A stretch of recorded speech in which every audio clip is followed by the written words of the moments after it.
ये जो रक्षाबंधन का त्योहार है, इसमें जो बहनों का आशीर्वाद है, ये जो भाई मेहनत से जो काम करते हैं वो बिना बहनों के आशीर्वाद के काम नहीं कर सकते हैं। ये जो हमारी संस्कृति का हिस्सा है, ये जो धागा है, ये धागा पतला हो सकता है लेकिन इसकी जो मजबूती है वो बहुत मजबूत है। ये संबंधों की मजबूती, यही हमारी संस्कृति की विरासत है। मैं आप सबको रक्षाबंधन की बहुत बहुत शुभकामनाएं देता हूँ और साथ ही साथ आज के इस कार्यक्रम की बधाई भी देता हूँ कि बारिश के बावजूद आप लोग यहाँ डटे रहे। हम कार्यक्रमों में के कारण से लेट भी हुए, लेकिन मुझे यहाँ आकर बहुत अच्छा लग रहा है। अच्छा इसलिए लग रहा है कि हम पार्टी की महिला मोर्चा की जितनी भी बहनें हैं और वो सब बहुत जज्बे के साथ काम कर रही हैं। वो जज्बा इसलिए भी बढ़ जाता है कि हम जिस जज्बे के साथ काम कर रहे हैं वो शायद हमें कहीं ना कहीं प्रेरणा मिलती है कि जो हमारे प्रधानमंत्री नरेंद्र मोदी जी हैं, वो जिस तरीके से काम करते हैं, जिस तरीके से वो मन की बात में संवाद करते हैं और जो उनके काम करने का तरीका है, उन्होंने अभी पार्लियामेंट के अंदर जिस नई कैबिनेट जो रिशफल किया और उसके अंदर बहुत सारे नए लोगों को लिया और ये आज़ादी के बाद पहला ऐसा मंत्रिमंडल बना है। आपको जान के सुनकर ये आश्चर्य भी होगा और खुशी भी होगी कि पहला मंत्रिमंडल है जिसमें 12 मंत्री महिला मंत्री बनाए गए। 11 मंत्री महिला मंत्री बनाए गए।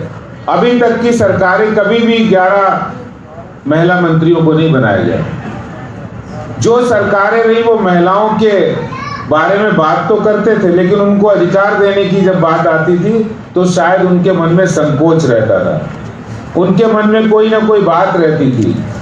और इसीलिए उन महिला मंत्रियों को जब मोदी जी ने परिचय करने के लिए कहा तो विपक्ष के लोगों ने परिचय नहीं होने दिया। क्यों नहीं होने दिया परिचय? क्या वजह थी परिचय नहीं होने दिया? आपने अभी जन आशीर्वाद यात्रा में सरदार हरदीप सिंह पुरी और मीनाक्षी जी के माध्यम से पूरी दिल्ली में यात्रा निकली और जन आशीर्वाद की यात्रा का उद्देश्य यही था कि कांग्रेस जो संसद में लोकतंत्र के नियमों के खिलाफ अनदेखी करके विरोध करके मंत्रियों का परिचय नहीं होने दिया, तो जनता के बीच जाकर सबका आशीर्वाद लिया और वो आशीर्वाद सीधे प्रधानमंत्री मोदी जी को मिलेगा। ये दिल्ली की जनता ने करके दिखाया है आप लोगों के माध्यम से। और मैं आपको बताना चाहता हूं कि भारतीय जनता पार्टी जिन सिद्धांतों और विचार को लेकर चलती है वो कहीं और से नहीं आता है, भारत की संस्कृति से, भारत की जड़ों से निकल कर आता है। तो हम महिला मोर्चा की कार्यकर्ता के नाते हम पार्टी में क्या कर रहे हैं? बेटी बचाओ बेटी पढ़ाओ जो प्रधानमंत्री जी की योजना है उसको हम जमीनी स्तर पर कहां ले जा रहे हैं? क्या हमने कोई ऐसा प्रयास किया कि 20, 25, 30, 50 बच्चियों को सुकन्या समृद्धि योजना से जोड़ना है? महिलाओं के सशक्तिकरण के लिए जो प्रधानमंत्री जी की स्टार्टअप स्टैंड अप योजना है उनको रोजगार से जोड़ने का काम, उनको आत्मनिर्भर बनाने का काम ये मोदी सरकार ने किया है। तो उन योजनाओं को हम नीचे तक इम्प्लीमेंट करें। और मैं एक बात और कहूंगा कि भारतीय जनता पार्टी एकमात्र ऐसा राजनीतिक दल है जिसने अपनी कॉन्स्टिट्यूशन के अंदर महिलाओं के, पार्टी के अंदर महिलाओं को रिजर्वेशन दिया है। वो पार्टी के पद के लिए भी रिजर्वेशन है।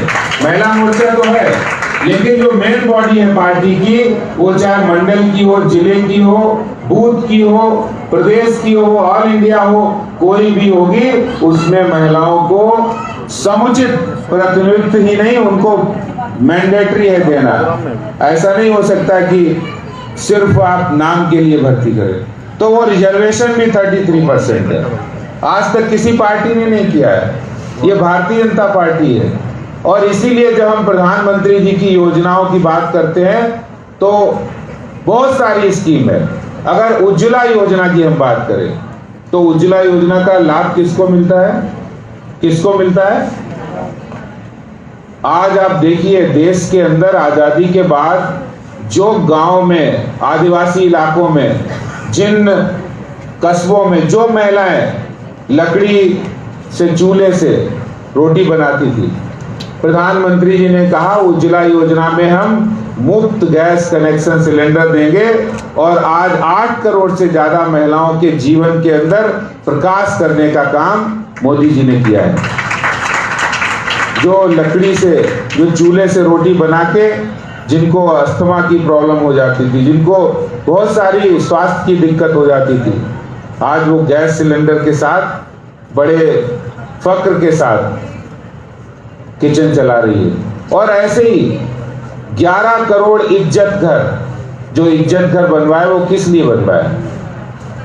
गांव में जो हालात, शौचालय नहीं होने से खेत में जाना पड़ता था, सांझ और सुबह का इंतजार करना पड़ता, ऐसे महिलाओं के 11 करोड़ इज्जत घर बनवाकर लगभग 11 करोड़ से ज्यादा महिलाओं के जीवन के स्तर को सुधारने का काम मोदी सरकार ने किया है। मैं आपको बताना चाहता हूं किस तरह से मोदी जी ने सबका साथ, सबका विकास और सबका विश्वास ये जीतने का काम किया है। और अब तो लाल किले से अभी 15 अगस्त को उन्होंने कहा कि सबका साथ, सबका विकास, सबका विश्वास और सबका प्रयास, यानी सबके कंट्रीब्यूशन से देश आगे बढ़ेगा। जैसे बूंद बूंद करके घड़ा भरता है, जैसे मोतियों से एक एक मोती से माला बनती है, उसी तरह से हमारे छोटे प्रयास से भी हम देश के लिए कुछ कर सकते हैं, कंट्रीब्यूशन कर सकते हैं। मैं आपको कहना चाहता हूं, प्रधानमंत्री जी मन की बात में बहुत सारे उदाहरण देते हैं। जैसे अभी उन्होंने पिछली बार एक उदाहरण दिया कि चंडीगढ़ में छोले भटूरे बेचने वाला जो साइकिल पे छोले भटूरे लगाता है, वो व्यक्ति अपने साइकिल के आगे बोर्ड लगाया उसने गत्ते का कि जो व्यक्ति वैक्सीन लगाकर आएगा हमारे पास, हमको मुफ्त छोले भटूरे देंगे। तो कहने को बहुत छोटी बात है, लेकिन संदेश बहुत बड़ा है। तो क्या हम भी कोई ऐसा इनिशिएटिव, ऐसा कोई काम ले सकते हैं जो देश के नाम जोड़ सकते हैं? महिलाओं को, बच्चियों को आत्मनिर्भर बनाने के लिए, स्किल डेवलपमेंट का कोई सेंटर बनाने के लिए, रोजगार के लिए, शिक्षा के लिए, उनको आत्मरक्षा के लिए कोई ट्रेनिंग का सेंटर, कोई इस तरह का काम जो सरकार की बहुत सारी योजनाएं हैं। और आज मैं आपको बताना चाहता हूं कि मोदी सरकार ने महिलाओं को बिजनेस में आने के लिए, आगे आने के लिए, उनको बैंक से लोन के लिए भी स्टैंड अप और स्टार्टअप योजना में देने की योजना है। तो इस माध्यम से जो काम हमारे प्रधानमंत्री जी ने किया, अभी लाल किले से उन्होंने एक और घोषणा की कि आर्मी के अंदर पहले से ही महिलाएं भर्ती होती, लेकिन वो अपने प्रयास से भर्ती होती। अब उन्होंने कहा सैनिक स्कूल के अंदर भी बच्चियां पढ़ सकती हैं, और वो सैनिक स्कूल में जो बच्ची पढ़ेगी वो आर्मी में जाकर हमारे देश की सेवा करेगी, देश की रक्षा करेगी। तो ये उनका जो विजन है, जैसे उन्होंने खेलों में आप देखिए जो हमारी देश की बेटियों ने अपना बहुत बड़ा योगदान दिया है। और जो मोदी जी की सोच है, भारतीय जनता पार्टी की सोच है, कहीं ना कहीं इस रूप में हम 50% से ज्यादा आबादी देश की महिलाओं की है, उनके अधिकार की, उनकी सुरक्षा की, उनके स्वाभिमान की, उनके रोजगार की और उनके स्वास्थ्य की चिंता की है। 5 लाख से अधिक का प्रधानमंत्री आयुष्मान योजना है। और तो और मुस्लिम महिलाओं के अंदर जिस तरह का जीवन उनके अंदर मुस्लिम समाज में था, ट्रिपल तलाक कानून, आप बताइए कोई सरकार खत्म कर सकती थी क्या? कर सकती थी? सबको वोट का लालच था, लेकिन मोदी जी ने कहा हमारी मुसलमान बहनें, जो मुस्लिम बहनें हैं, जिनको जीवन के अंदर सिर्फ 3 बार तलाक करने के कारण से बहुत सारी कठिनाइयां, परेशानी उनके जीवन में खड़ी होती थी, उन्होंने कहा ट्रिपल तलाक कानून खत्म होगा, ये मुसलमानों के लिए हितकर नहीं है। कई मुस्लिम देश है जहां पर ये कानून लागू नहीं है, भारत के अंदर उन्होंने एक ही झटके के अंदर ट्रिपल तलाक कानून खत्म किया। आपको ध्यान होगा, राजीव गांधी जब प्रधानमंत्री थे, एक शहवानों केस हुआ था, हाई कोर्ट ने शहवानों के पक्ष में निर्णय दिया था और उस निर्णय को बदलने का काम उस समय कांग्रेस की सरकार ने पार्लियामेंट के अंदर किया था। यानी वो कांग्रेस भी 60 सालों में कभी नहीं कर पाए। तो जो काम प्रधानमंत्री जी कर रहे हैं, मेरा मानना है कि हम लोग भारतीय जनता पार्टी के कार्यकर्ता के नाते, महिला मोर्चा की कार्यकर्ता के नाते, या हम एक जागरूक देश के नागरिक होने के नाते, आज हम सबको हमारी जिम्मेदारी है, हम नए लोगों को जोड़ें, नई वुमेन एम्पावरमेंट को जोड़ें, ताकि समाज और देश के लिए कुछ कर सके।